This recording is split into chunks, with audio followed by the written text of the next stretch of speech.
Katika neema ambayo Allah aliyotujalia ni kwamba wanadamu wanapokuja duniani wanakuja hawana tone ya madhambi.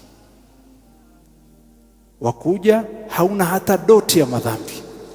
Ni wewe sasa ukitaka ujichafulie, lakini mwanadamu akija hapa duniani wawa ni mtu msafi. Ndio maana Ar-Rasul sallallahu alayhi wasallam akatufundisha baadhi ya vitendo tukiyafanya tutarudi kana kwamba tumezaliwa upya, kwa sababu anayezaliwa mpya hana tone hata dhambi. Mathalan, Ar-Rasul sallallahu alayhi wasallam asema, man hajja falam yarfuth walam yafsuq raja'a kayawmi waladathu ummu.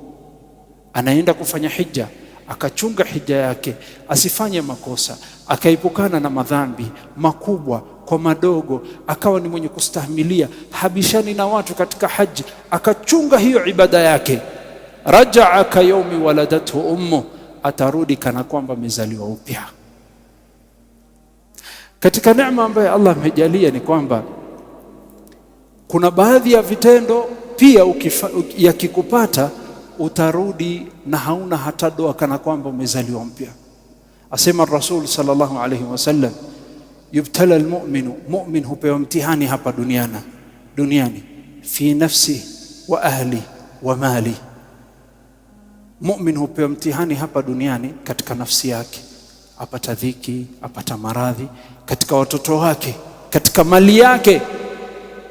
Na mu'min atakuwa ni mwenye kuonjwa, na kila kionjo yasafishwa na madhambi, hata yakhruja min ad-dunya wa laysa alayhi khati'a. Atoka duniani mu'min na hana tone hata moja, ni kana kwamba amezaliwa upya. Tumomba Allah tujalie tukitoka duniani tuwe wasafi. ومن أحسن قولا ممن دعا إلى الله وعمل صالحا وقال إنني من المسلمين.